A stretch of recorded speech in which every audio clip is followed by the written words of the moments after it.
Hello दोस्तों, स्वागत करता हूं आपका पाइथन पचपन सीरीज की एक और वीडियो में। तो आज मैं आपको इस वीडियो में शुरुआत करने जा रहा हूं प्रोग्रामिंग लैब 07 की, जिसमें मैं आपको 22nd नंबर का प्रोग्राम मैं आपको कराने वाला हूं, जो कि है हमारा write program to swap 2 numbers.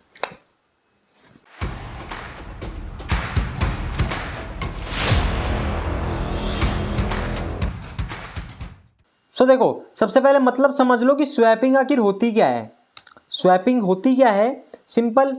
मान लो ए की वैल्यू 10 है, बी की वैल्यू 20 है, ठीक है। तो आफ्टर स्वैपिंग बी वाली वैल्यू मेरी ए में चली जाएगी, ए वाली वैल्यू मेरी बी में चली जाएगी, स्वैप हो जाएंगे। मेरी वाली गर्लफ्रेंड तू रख ले, तेरी वाली मैं रख लेता हूँ, ठीक है। स्वैपिंग हो जाएगी, ठीक है। तो चलिए दोस्तों, आ जाते हैं फटाफट से अपने पाइचार्म पे। तो इसका प्रोग्राम मैं आपको करा देता हूँ। तो प्रोग्राम नंबर कौन सा है? 22, ठीक है। चलिए, तो अब देखो, सबसे पहले मुझे क्या करना है, मुझे यूज़र से इनपुट लेने हैं, ठीक है। मुझे 2 नंबर यूज़र से इनपुट लेने हैं, ठीक है। वही चीज़ रहेगी, इंट इनपुट फंक्शन में मैं डालूंगा एंटर वैल्यू ऑफ ए, ठीक है। उसके बाद मैं डालूंगा एंटर वैल्यू ऑफ बी, ठीक है। एंटर वैल्यू ऑफ बी, ठीक है। तो अभी तक मैंने क्या किया, मैंने 2 नंबर यूज़र से इनपुट ले लिए। देखो, अब मुझे क्या करना है, मैं पहले सिंपली मैं दोनों नंबर को प्रिंट करा देता हूँ, ठीक है। प्रिंट बिफोर स्वैपिंग, स्वैपिंग करने से पहले इसकी क्या वैल्यू है, ठीक है। मैं सिंपली प्रिंट कर देता हूँ a इक्वल टू ए, ठीक है। मैंने a की वैल्यू प्रिंट करा दी, ठीक है। और यहाँ पे मैं b की वैल्यू भी प्रिंट करा देता हूँ, ठीक है। तो अब सबसे पहले मैं इसको रन करा के मैं चेक कर लेता हूँ। ए में मैंने दिया 20, बी में मैंने दिया 40। अब सेम मेरा एज इट इज प्रिंट हो जाना चाहिए। देखो, हो गया। बिफोर स्वैपिंग ए 20 और बी मेरा है 40, ठीक है। तो इतना काम तो मैंने कर लिया। अब जो है, अब मेरे को यहाँ पे लिखना है लॉजिक, ठीक है। Logic to swap. तो स्वैप करने का जो सबसे पहला लॉजिक है ना, वो है एक टेम्प नाम का एक अलग से हम वेरिएबल लेंगे। मैं सबसे पहले एक टेम्प वेरिएबल ले लूँगा। डोंट वरी, मैं आपको बताऊंगा कि मैं क्यों ले रहा हूँ ये सब। मैंने ए की वैल्यू टेम्प में डाल दी, उसके बाद बी की वैल्यू मैं ए में डाल देता हूँ। तो उसके बाद मैं टेम्प की वैल्यू को मैं डाल दूंगा बी के अंदर, ठीक है। B equal to temp. अब ये चीज़ मैं आपको एक्सप्लेन कर दूँ, ये 3 लाइन में हो सकता है आपको कन्फ्यूज़न हो रही हो, ठीक है। मैं समझता हूँ, कोई दिक्कत नहीं।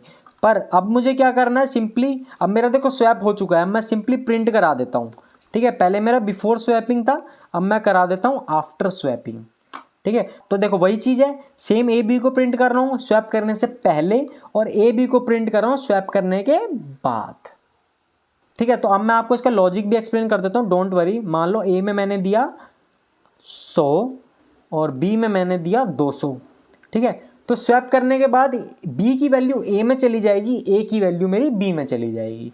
तो इस तरीके से मेरा आउटपुट आएगा। देखो, आ गया। बिफोर स्वैपिंग ए 100 और बी 200, बिल्कुल ठीक है। आफ्टर स्वैपिंग ए 200 बन गया, जबकि बी था 200। तो स्वैप करने के बाद मेरा ए 200 बन गया और बी मेरा 100 बन गया। ये प्रोग्राम हो चुका है। अब मैं आपको इसका लॉजिक थोड़ा सा एक्सप्लेन कर देता हूँ कि मैंने टेम्प वेरिएबल क्यों लिया, है ना। इसी बात में कंफ्यूजन हो रही हो कि बाकी सब तो आपको समझ में आ गया होगा, आपको यही नहीं समझ में आ रहा होगा कि मैंने टेम्प क्यों लिया है ससुरा, ठीक है। चलो मैं आपको बताता हूँ। देखो, अगर मैं इसको डायरेक्ट कर दूंगा ना, चलो इसको मैं हटाता हूँ। मान लो मैंने ए की वैल्यू बी में डाल दी और बी की वैल्यू मैंने ए में डाल दी, ठीक है। आप सोच रहे होगे कि हम ऐसे भी कर सकते हैं, ठीक है। पर नहीं, ऐसा नहीं हो सकता। क्यों? क्योंकि देखो, जैसे ही मैंने बी की वैल्यू ए में डाली ना, जैसे ही मैंने बी की वैल्यू ए में डाली, तो ए की जो अपनी वैल्यू थी वो ख़त्म हो गई। समझ रहे हो? मान लो ए में मैंने डाला 100 और मैंने इस लाइन में कर दिया ए इक्वल टू बी। तो जैसे ही मैंने ए इक्वल टू बी किया, तो ए की जो अपनी वैल्यू थी वो ख़त्म हो गई। समझ रहे हो ना? तो अब उसमें क्या है, अब उसमें बी की वैल्यू चली गई। तो उसकी वैल्यू ख़त्म ना हो, उसकी वैल्यू फिनिश ना हो, तो इसलिए मैंने उसको एक टेम्परेरी वेरिएबल में स्टोर कराया था, ठीक है। एक खाली डब्बे में मैंने स्टोर करा दिया था ताकि मैं वहाँ से उठा लूँ उसकी वैल्यू, ठीक है। सो मैंने क्या किया था, चलो एक मैं पेंट में दिखाता हूँ आपको, ठीक है। सो मान लो ये है मेरा ए, ठीक है, ये है मेरा बी, ठीक है। यहाँ पे लिख भी देता हूँ, ये है मेरा ए और ये है मेरा बी। तो अब क्या होगा कि यहाँ पे बीच में खाली डब्बा है, ठीक है।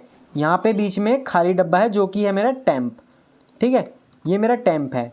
तो अब क्या हुआ कि जैसे ही मैंने ए की वैल्यू डाली टेम्प में, ठीक है, तो ए मेरा फ्री हो गया, ठीक है। ए की वैल्यू मैंने टेम्प में डाल दी तो ए की एक कॉपी टेम्प में चली गई, ठीक है, ए की एक कॉपी टेम्प में चली गई, ठीक है। उसके बाद मैंने क्या किया, मैंने ए इक्वल टू बी कर दिया। चलो मैं साथ के साथ लिख के दिखाता हूँ। जैसे मैंने क्या किया था, मैंने किया था टेम्प इक्वल टू ए, ऐसे किया था ना, ठीक है। टेम्प इक्वल टू ए मतलब कि ए की जो वैल्यू है वो टेम्प में चली गई, टेम्प में एक कॉपी बन गई ए वेरिएबल की। अब अगली लाइन में मैंने क्या किया था, मैंने किया था ए इक्वल टू बी, ठीक है, मतलब कि जो बी की वैल्यू है वो ए में चली जाएगी, ठीक है। तो बी की वैल्यू मेरी ए में चली गई, ठीक है। तो अब क्या हुआ कि जो ए में था वो खत्म तो हो गया, लेकिन उसकी एक कॉपी मेरी टेम्प में है, समझ रहे हो, उसकी एक कॉपी मेरी टेम्प में पड़ी है। सो अगर मुझे ए की वैल्यू चाहिए तो मैं टेम्प से उठा लूंगा बस, ठीक है। सो अगली लाइन में मैं क्या करूंगा, सो देखो बी की वैल्यू तो ए में चली गई, ठीक है, बी की वैल्यू ए में चली गई, लेकिन ए की वैल्यू बी में अभी तक नहीं गई, ए की वैल्यू बी में नहीं गई। तो अब ए की वैल्यू कहाँ पे पड़ी है, ए की वैल्यू पड़ी है टेम्प वेरिएबल में। तो मैं सिंपली टेम्प वेरिएबल को बी के बराबर कर दूंगा, बस बी इक्वल टू टेम्प। यही तो लॉजिक था, सेम लॉजिक मैंने लिखा था पहले, ठीक है। रन करके दिखाऊं, मैंने डाला 200, मैंने डाला 400, ठीक है। Before swapping 200 400, after swapping 400 200। समझ आया, खुला दिमाग कुछ, ठीक है। तो इसमें मैं एक और चीज़ कर सकता हूँ, मैं ये लॉजिक को एक लाइन में कन्वर्ट कर दूँ, सिर्फ और सिर्फ एक लाइन में मेरा काम हो जाएगा। टर्नरी ऑपरेटर नहीं है, भूल जाओ, टर्नरी ऑपरेटर का रोल नहीं है यहाँ पे। कर दूँ एक लाइन में इसको, चलिए तो अब मैं इसको एक लाइन में भी आपको करके दिखा देता हूँ। एक लाइन में हम कैसे कर सकते हैं, A comma B equal to B comma A, खत्म। A comma B B comma A, ठीक है। तो अब मैं इसको जैसे ही रन करूँगा, सेम चीज़, A 200 B 400, before swapping 200 400, after swapping 400 200, हो गया काम। ये सिर्फ और सिर्फ पाइथन में अवेलेबल है, सी जावा में ऐसा नहीं है। सी जावा में करोगे तो एरर आएगा। That's the beauty of Python कि देखो एक लाइन में हो गया मेरा काम। अब आप ये मत पूछना कि तो अगर ये मेरा काम एक लाइन में हो रहा है तो आपने मेरे को 3 लाइन क्यों बताई। देखो वो 3 लाइन आपको इसलिए बताइए ताकि आपको लॉजिक डेवलप हो, आपको समझ में आए, ठीक है, आपको आपका जो माइंड है वो प्रॉब्लम सॉल्विंग बन जाए, ठीक है। तो इसलिए मैंने आपको वो भी बता दिया, ठीक है। तो चलिए दोस्तों, उम्मीद करता हूँ आपको ये वीडियो पसंद आई होगी। क्वेश्चन नंबर 22 आपका कंप्लीट हो चुका है, ठीक है। सो अगली वीडियो में हम लोग करने वाले हैं प्रोग्राम नंबर 23, ठीक है। वीडियो पसंद आई हो तो चैनल को सब्सक्राइब ज़रूर कर लेना, ठीक है। तो मिलते हैं फिर अगली वीडियो में, तब तक के लिए अपना ध्यान रखें, जानवरों से प्यार करें। जय हिंद।